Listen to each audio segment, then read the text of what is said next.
market and improving your financial wellness. Now, here are your hosts, Don Getling and Gino Franti. The halftime break was good, and the halftime show was good.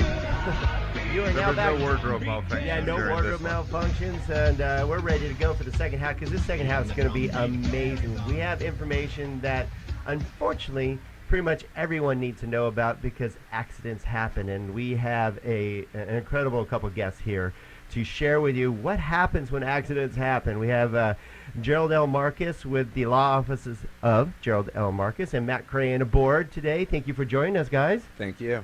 Hey, see, he's got good rodeo voice already. Yeah, jump right in, not a problem. Yeah, and you can speak too, Matt. It's okay. Oh, thank you. I'll get in there. Okay. Yeah, you crayon boys. I don't have to worry about you, man. Yeah. Yeah. The gift of gab. Yes, you guys do. They're from New Orleans. What else? Who dat? Yeah. Here we go with the whole. Let's not even get into football because these guys are going to be out of control for the next few months. No doubt about it. So we have some great information that they're going to share with us. What happens when you get in an accident? But there's so many other factors that a personal injury attorney, an experienced personal injury attorney like Gerald L. Marcus, can assist you with. I mean, we're talking since 1987? 87. All right. Yeah, And been a few years. I'm kind of stoked, too, because we're fellow Matadors. That's right. Cal State Northridge, that's right. In fact, you entered lending in 1987, so there's a theme here. That's true. That's it. We've been in our industries the same length of time, but you actually had a head start in it like 7 years before that, right? Something like that. 1980, you were already in law. In 1980, I started working for a big personal injury law firm, not knowing that I wanted to go to law school, and I did their investigation. So I kind of learned from the ground up how to develop and put together a personal injury case. And it was while working for this law firm that I was going to CSUN, and then went to law school at night, graduated, and started my practice in '87.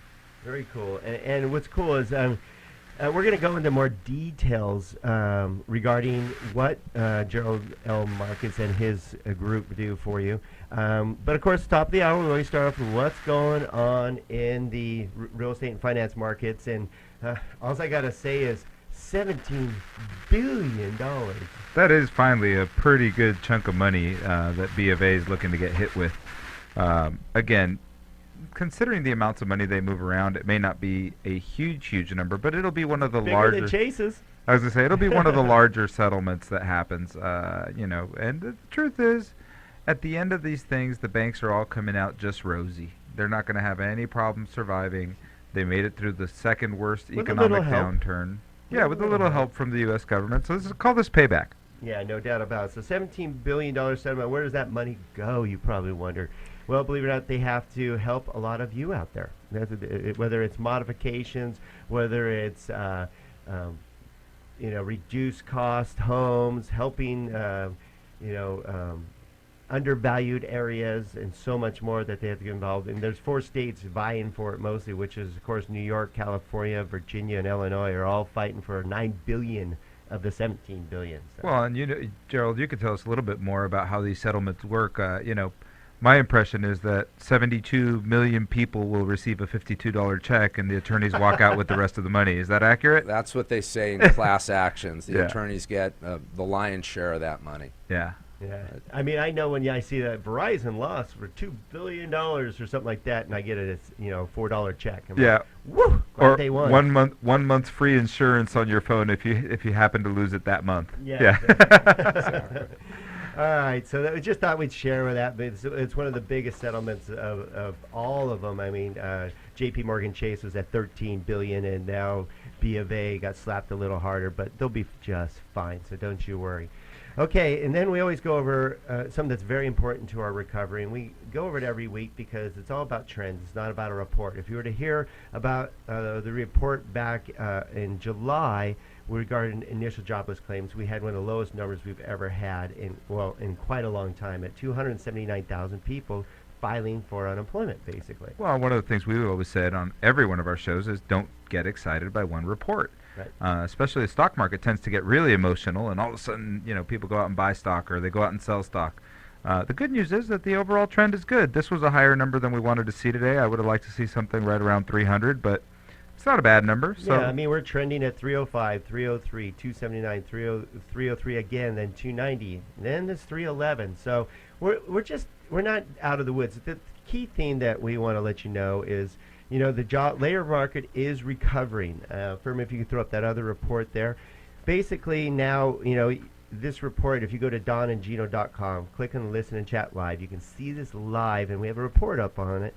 The base will show that, basically jobs per household was at 1.24 back in 2000, into 2007, and then it dropped all the way to 1.15 jobs per household. Good news is we're back up to 1.2. But what are those jobs? I was just going to bring up the bad news about that is maybe that 1.2 jobs doesn't yield the same amount of money that 1.1 jobs used to. And why we're taking so long for this recovery. A lot of part-time jobs, and a lot of you out there not getting those raises you used to get. Yeah, we talked a little bit about that because there's price pressure on employers coming from different facets. It's not just about whether they can or want to give raises. Maybe they do, but payroll taxes have risen and healthcare costs have risen.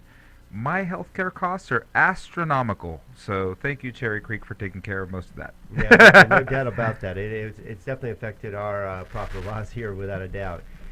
All right, so the jobs are slowly recovering, the economy's slowly recovering, but we are getting out numbers that are just showing that. It's just taking some time. Home builders are building about half the amount of homes they normally build on an annual basis. So it's going to take some time for us to get out of this, but we're going to let you know that rates are at all time, some of the lowest numbers they've been at, 8 months? Pretty much all year, yeah. It's been a really good time right now. I would say take advantage of the things that are happening abroad that are bringing rates down, because the local economy isn't really that bad to have rates be where they are. You're dealing with a little bit of fear of what's happening in Israel and a little bit of fear of what's happening in Europe. So take advantage of low rates while you can. Yeah, when rates are in the low 4s, it's time to go, because they were up around the almost 5% before. So make sure if you're going to purchase your first home or your next home or refinance or get rid of that mortgage insurance, talk to us at Cherry Creek Mortgage, 855 Don Gino. All right, don't go away. We have Gerald L. Marcus, law firm here, talking about personal injury and how do you handle that, because accidents happen. We'll be right back.